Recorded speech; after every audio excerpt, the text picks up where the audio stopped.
su propósito y la estructura general que nos presenta después de haber estudiado las cosas una por una. ¿Qué hemos visto nosotros? Hemos visto, digamos, como cuando uno está en un museo, yo no sé si alguno de ustedes ha ido a un museo. En los museos están dispuestos en las paredes una serie de cuadros. Una serie de cuadros, cada uno con un tema diferente, hechos por el mismo autor y que están relacionados unos con los otros. Unos son más grandes, otros son más pequeños, pero están mostrando la obra de un autor. ¿Qué hemos visto nosotros en este tiempo en la clase de Biblia, aparte de la introducción, de la de Verbo y de lo demás? Hemos visto unos relatos.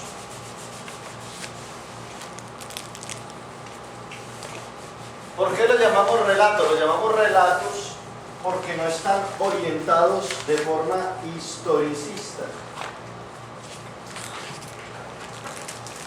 sino que son un intento de narración de los orígenes del pueblo elegido.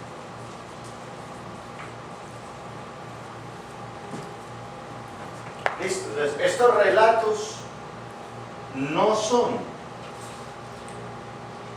historicistas, pero sí son narraciones de los orígenes del pueblo elegido que terminan uniéndose al comienzo de la historia.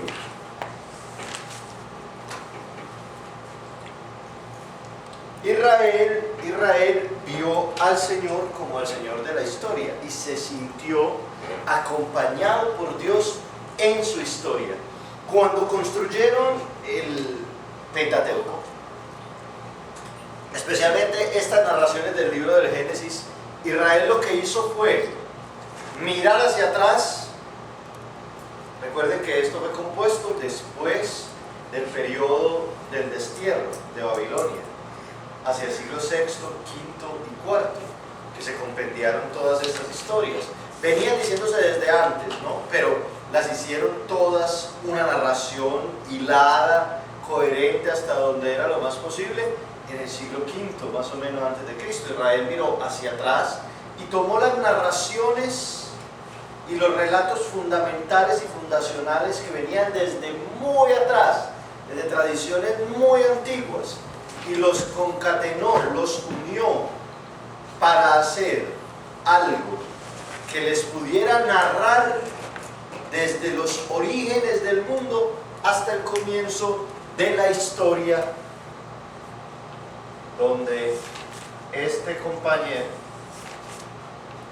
Abraham,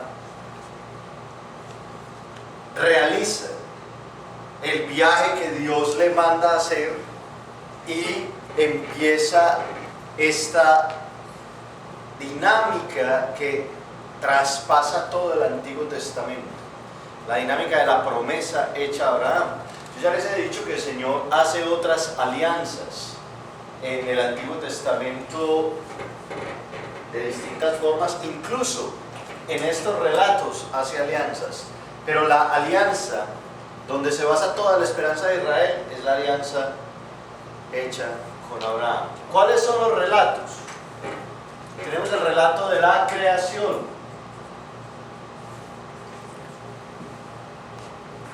Listo. Ese relato de la creación tiene los dos siguientes aspectos. Está la creación en los 7 días, que recuerden que se los expliqué, que están relacionados el uno con el otro hasta el sexto, con una estructura típica sacerdotal, donde lo que se hace en la creación es que en el día en el que se prepara el cielo, pues después se ponen en su componente relativo las aves, en el que se prepara la tierra, el mar, se ponen los peces, en la que se prepara la tierra, se ponen todos los animales que están en la tierra. Es una estructura bastante entendible en orden de perfección. Significa en orden de perfección que la estructura, pues de alguna manera, expresa una organización del mundo para poner al final el ser humano. Pero también está el relato que yo he llamado concéntrico.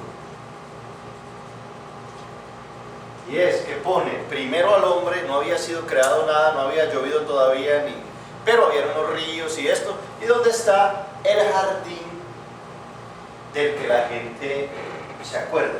¿Qué se acuerda normalmente la gente? De los 7 días y del jardín. Y mezcla las dos cosas, pero son dos relatos distintos.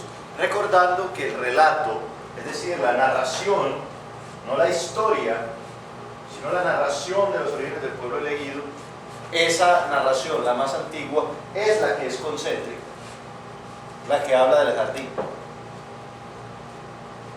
¿Listo? Esta es más antigua que esta. Esta es sacerdotal, esta es ya vista. En esencia, hay muchas mezclas, hay sobreposiciones de tradiciones, hay ya vista eloísta, hay eloísta con sacerdotal, pero esta es esencialmente ya vista y esta es esencialmente sacerdotal. ¿Listo? Estos relatos de la creación, nosotros los tenemos básicamente como un recuerdo de la influencia, recuerden, especialmente todo lo que tiene que ver con la actitud de Dios, la forma como de Dios se aproxima al hombre, incluso en los próximos relatos, recuerden que hay una influencia babilónica. Es imposible que estos relatos que hemos ya estudiado se hayan escrito sin que Israel hubiera conocido Babilonia. Listo. ¿Qué relato sigue? Después de este relato concéntrico está el relato de la caída.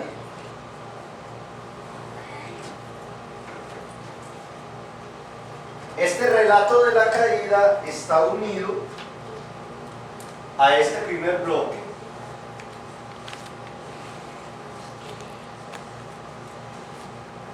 Porque este relato concéntrico tiene el mismo fundamento redaccional.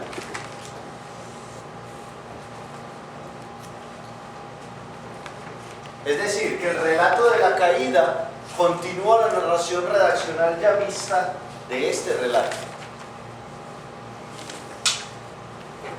¿Cómo es el relato de la caída? En el jardín donde Dios ponía al hombre, en el relato concéntrico, hay un animal más astuto que nosotros, la serpiente. Empieza el diálogo, la serpiente dice una mentira, la mujer empieza a dialogar con esa mentira y se despierta o se empieza a demostrar algo que el hombre decide en sí mismo, pero que al lugar que es una decisión es al mismo tiempo una trampa del enemigo de Dios. Y es, en el relato de la caída, supremamente importante, algo que nosotros llamamos en la clase ibris.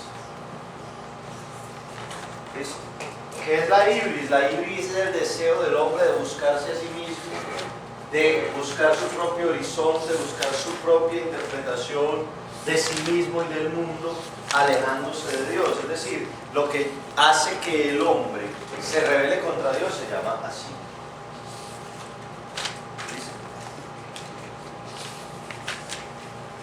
A esto es a lo que apela la serpiente para que los hombres pequen. O en sentido general, el concepto de la Sagrada Escritura, el hombre. ¿Listo? El hombre es el varón y la mujer. ¿Listo? Ambos. Ese relato de la caída está unido al próximo relato. Que continúa ese sabor ya vista de lo que hemos visto y miramos el relato de Caín y Abel. ¿Por qué? Porque la consecuencia de la ibris, ¿listo? La consecuencia de la ibris hace que el hombre rechace a Dios y a su plan, a su proyecto. ¿Listo? ¿Cuál es la consecuencia directa de que la ibris se venga a convertir en el centro de las decisiones éticas sobre el bien y el mal en el hombre? ¿Cuál es la consecuencia directa de que el hombre rechace el proyecto de Dios y asuma su propia historia como un proyecto alejado de Dios? ¿Qué es lo que significa que lo saquen del jardín? En el jardín estaba aquello que era el proyecto de Dios, que se define en el lenguaje teológico, como cuando vimos el bloque teológico, los 2 sábados que vimos el bloque teológico, en los bienes preternaturales, lo que Dios le había dado a Dios antes de que nosotros nos dejáramos guiar por eso, y que luego es perdido y ellos son expulsados, porque si no quieren vivir de acuerdo al plan de Dios, su propio proyecto lo único que entraña es sufrimiento, dolor, bueno, donde están caracterizados los castigos que Dios le da al hombre y a la mujer cuando los expulsa. ¿Cierto? Este está unido porque en este relato, que también tiene un sabor yavista, recuerden que están marcados, no exclusivamente yavista, y están marcadas algunas tendencias, aunque recuerden que ustedes pueden leer y encontrar a Yahvé Elohim o encontrar solamente a Dios en sus Biblias. Muy bien. Caín y Abel. ¿Cuál es la consecuencia de esa ibris? La consecuencia de esa ibris es el fratricidio.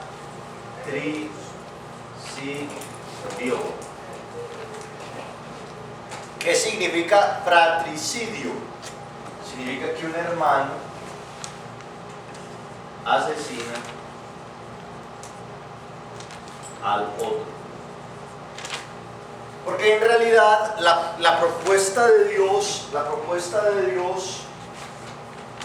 era, recuerden como lo dice el catecismo, una plena comunión de Dios. Aquí en el centro está el hombre. A ver si lo puedo hacer un poquito más grande para que quede. Del hombre con los otros hombres, con Dios y con el mundo. Esa era la propuesta de Dios antes del pecado. Esa comunión se rompe. Esa comunión se rompe con el pecado. Dios deja de estar al alcance directo del hombre en las conversaciones que aquí se mostraban cara a cara, y lo muestra el 3er capítulo del Génesis, como si Dios, a la hora en la que se termina el trabajo, piénsenlo, esto es un antropomorfismo. Estos relatos están llenos de antropomorfismos.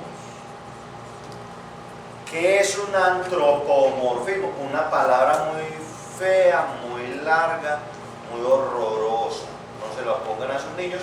Un antropomorfismo es poner a Dios con actitudes similares a las de los hombres. Entonces, por ejemplo, en este relato, Dios a la hora de la brisa, es decir, algo que es una característica típica de esta narración, es que Dios, la hora de la brisa era la hora de la tarde. Cuando se terminaba el trabajo, más o menos hacia las 5 de la tarde, Dios bajaba y hablaba con el hombre, ¿no? Eso se perdió, esa comunión con Dios se perdió. Al Dios castigar al hombre y hacer que el hombre tuviera que cultivar la tierra con su sudor y todas las relaciones con el resto de las cosas del mundo y con su propia naturaleza, generan dolor y sufrimiento. Fíjense, las mujeres tienen que parir con dolor, el hombre tiene que trabajar con la tierra y esforzarse para que dé sus frutos, y todo lo otro que él tenía a la mano sin esfuerzo le empieza a generar un esfuerzo y un dolor. Recuerden que el dolor, el sufrimiento, la muerte como punto final de la historia del hombre en este mundo, se convierten en una experiencia dolorosa fruto del pecado. Uno podría decir que la enfermedad, el sufrimiento, el dolor y las demás cosas que nos generan angustia y sufrimiento a nosotros provienen no de la creación de Dios, sino de la ruptura de esto que hizo el pecado. ¿Listo? Cuando hicieron este tema, ampliaron la única ruptura que todavía Dios no le había puesto a ellos, y era la ruptura del hombre.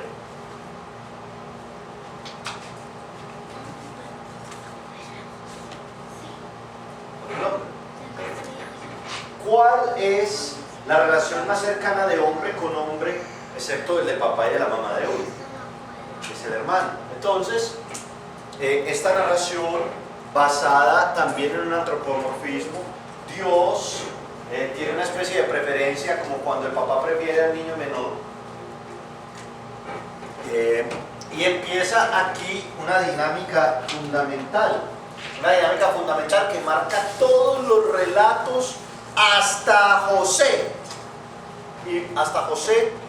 y Benjamín.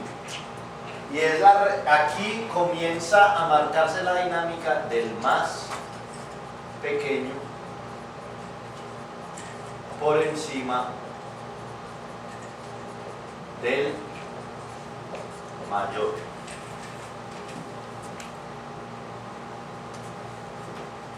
Ese teologúmeno, es decir, ese tema teológico empieza a presentarse literalmente aquí. El más pequeño por encima del mayor. Eso sigue proyectándose hasta que aquí en Abraham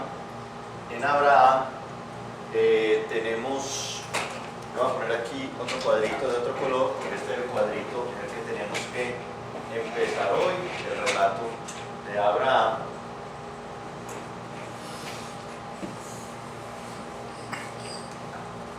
Entonces, en Abraham se vuelven a tratar los temas, vamos a decirlo así, los temas fundamentales de lo que esta ruptura significa. Esta ruptura es muy importante.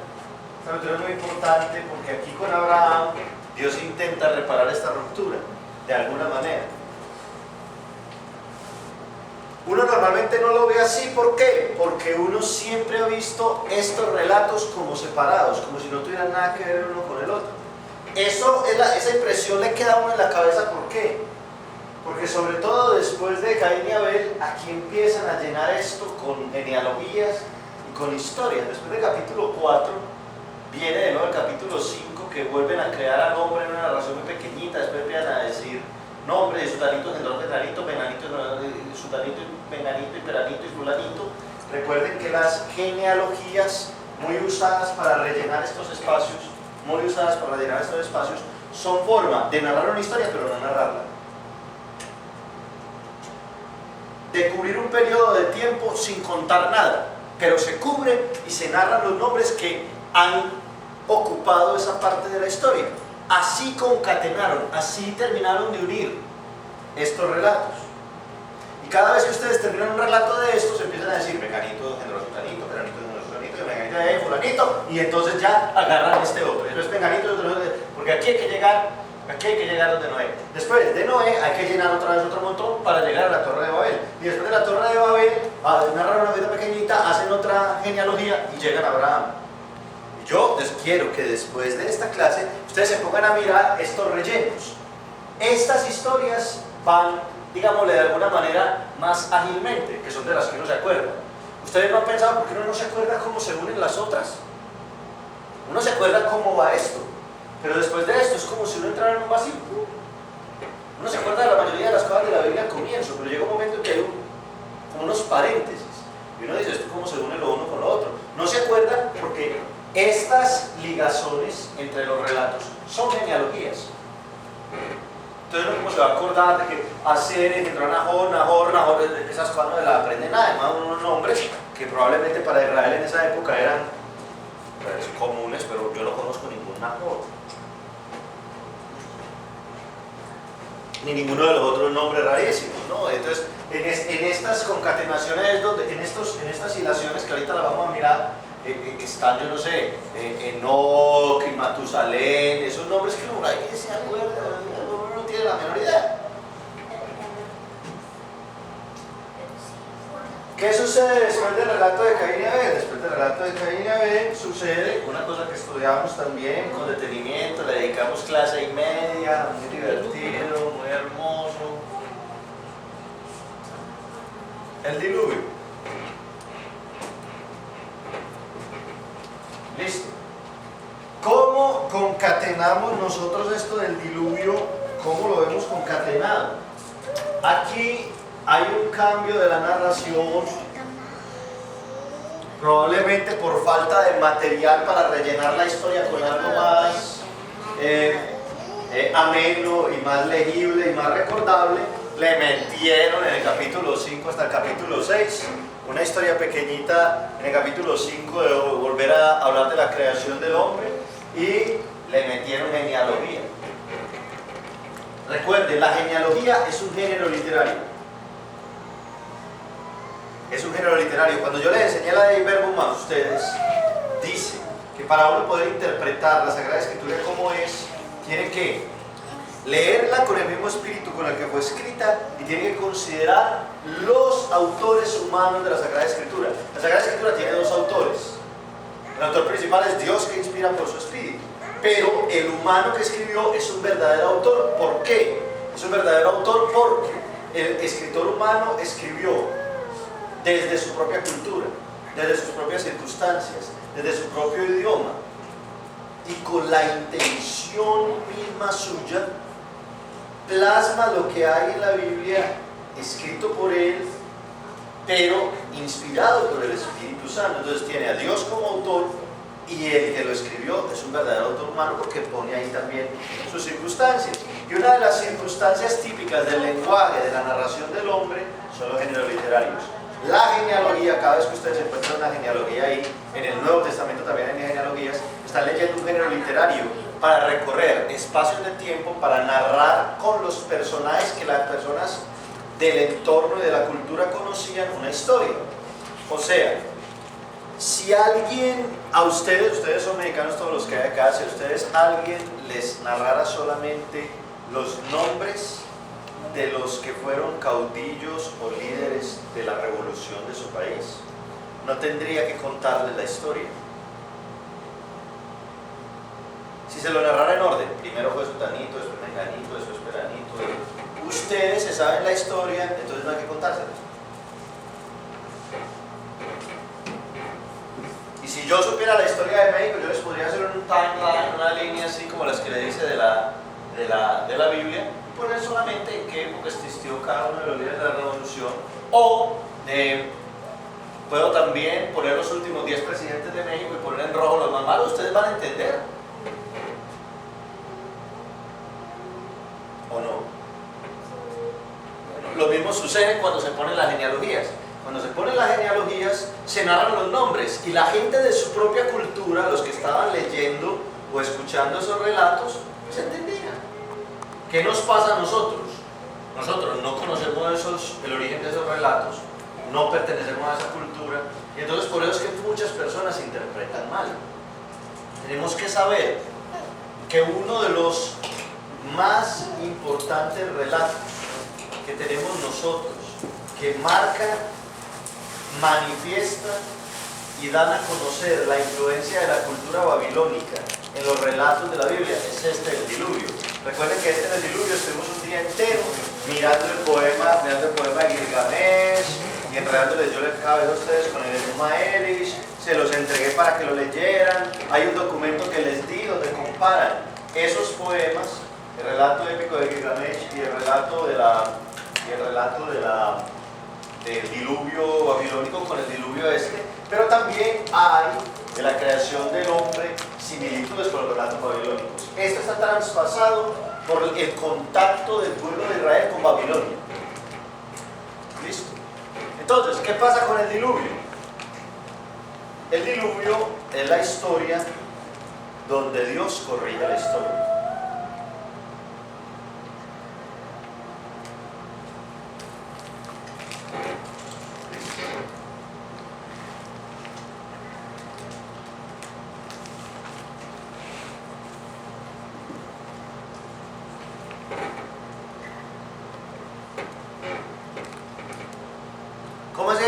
historia? Es la historia donde Dios, con la fuerza de la misma naturaleza, recuerden que el hombre ya no estaba en comunión con el mundo, con la fuerza de la misma naturaleza, Dios destruye el sexto día.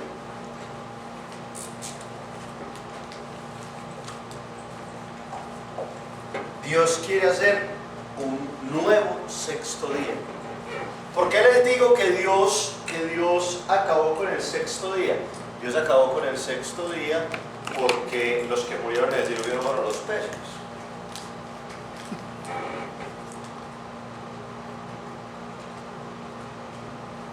Por ese detalle. Los animales que viven en la tierra son los que murieron en el diluvio. Y la lista que hay en el diluvio, que yo se los hice notar en la clase que vimos eso, la lista que hay en el diluvio son los animales del sexto día, dentro de los cuales está el hombre, que fue el que se tiró, en lenguaje colombiano, en la batica de cuadros. Todo estaba muy bien hasta que esto pasó. Listo. Este relato del diluvio reconstruye el sexto día haciendo ¿qué? Haciendo que el relato muestre a Dios corrigiendo lo que el hombre hizo. El hombre con su actitud no solamente se ha rebelado contra Dios, sino que la iblis ha roto el plan de Dios para el hombre y ha contaminado de alguna manera al hombre y su descendencia y al mundo. Porque cuando Dios le castiga, le dice incluso al hombre: y maldita sea la tierra por tu causa. O sea, el hombre no solamente tiró de su relación con Dios, sino que dañó el mundo. ¿Por qué? Porque el propósito del mundo era el hombre. Para poder realizar el hombre en el mundo el proyecto de Dios, Dios se ve rechazado por el hombre, entonces el proyecto todo se rompe. Muy bien, en el diluvio Dios corrige la historia en el sexto día, y el mecanismo que es de resaltar aquí, porque es un mecanismo bastante imaginativo, casi poético pues, es hacer un arca y en el arca poner los animales, 2 o 7 parejas, dependiendo de la narración. Recuerden que del diluvio hay 2 tradiciones: una tradición marcadamente yavista y una tradición marcadamente sacerdotal. ¿Por qué decimos que hay una tradición marcadamente sacerdotal? Por la presencia del número 7 designando las parejas de animales puros.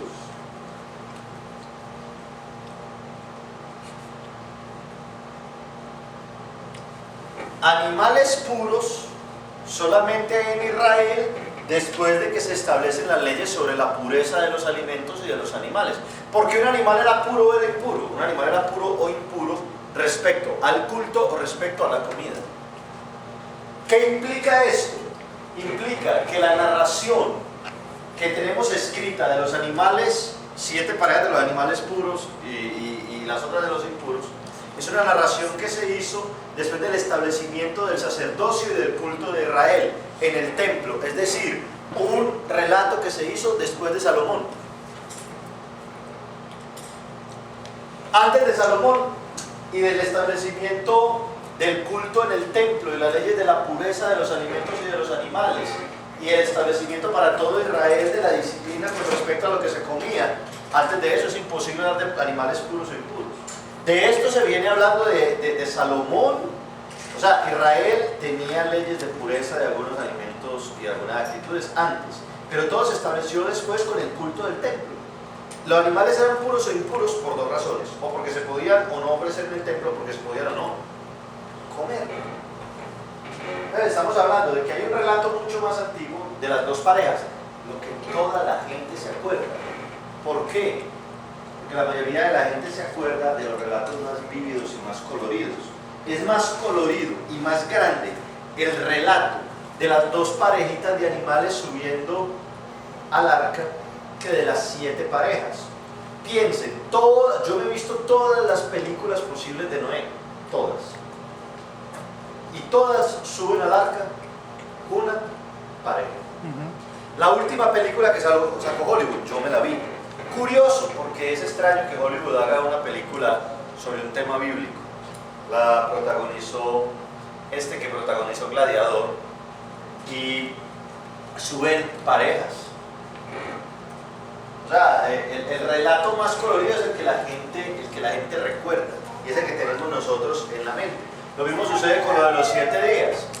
Siendo más sencillo, este relato, este es más sistemático, y como nosotros tenemos una semana de 7 días, se nos quedó en la cabeza. Entonces la gente siempre asocia, vea las cosas que la gente asocia, para que piensen ustedes, porque muchas cosas de la Biblia se nos escapan. La gente asocia que Dios creó el mundo en 7 días, pero que creó a la mujer de la costilla de Adán. Es decir, la gente asocia el relato sacerdotal con el relato yahvista. 7 días de la creación y la mujer sacada de la costilla del hombre. Además, la mujer se llamaba Eva y el hombre se llamaba Adán.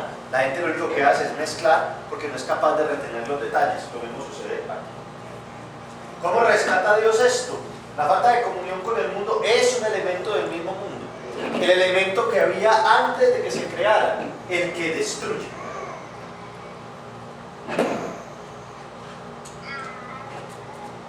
¿Qué pasaba con el Espíritu de Dios en el comienzo del relato? Y el Espíritu de Dios se movía sobre las aguas. Bueno, esa agua nos recuerda a Tiamat, nos recuerda al relato babilónico de la creación. Pues bueno, esa misma agua es la que Dios usa antes de la creación. El Espíritu de Dios revolotaba sobre las aguas. Aquí es el agua que usa Dios para reparar el daño que el hombre hizo. Muy bien, y se rescatan los animales, desde luego los animales principalmente del 6º día. También se ponen los pajaritos y demás. Muy bien. Ese relato del diluvio, de nuevo, se une a través de genealogía. O sea, estos nombres que se dicen para unir este relato con pequeñas historias de que Sultanito se casó y se fue a cual pueblo, a tal pueblo, y tuvo hijos con los de yo no sé qué, que lo mismo sucede con Caín y Abel. Abel, una de las personas que les gusta retar a los de la Biblia, recuerden que este cosito negro es lo de la genealogía, ¿cierto? La gente dice, ¿con quién se casó Caín? Si no está la mamá, el papá de la familia. Claro, porque no entienden que aquí se está narrando esos nombres que se dan, son los nombres de los pueblos vecinos de Israel en la época en la que se construyeron todos los relatos, y que vinieron luego en la tradición hasta que se pusieron por escrito. Lo mismo sucede del diluvio a lo que vamos a ver hoy con la torre de Babel. Entonces, este último relato es la torre de Babel. ¿Listo? Esa torre de Babel tiene, pues desde luego, sus características propias, que las vamos a ver. Pero yo quiero que miren, es muy fácil entenderlo así. Son relatos que se unieron para contar esta historia desde los orígenes, es decir, un relato cosmogónico del inicio del mundo, con un fuerte contenido religioso, un relato cosmogónico que nos une con este niño, que es muy importante. Yo sé que ustedes lo conocen, don Abraham. Don Abraham era un hombre muy importante. Entonces, vamos a ver si yo logro aquí leerles.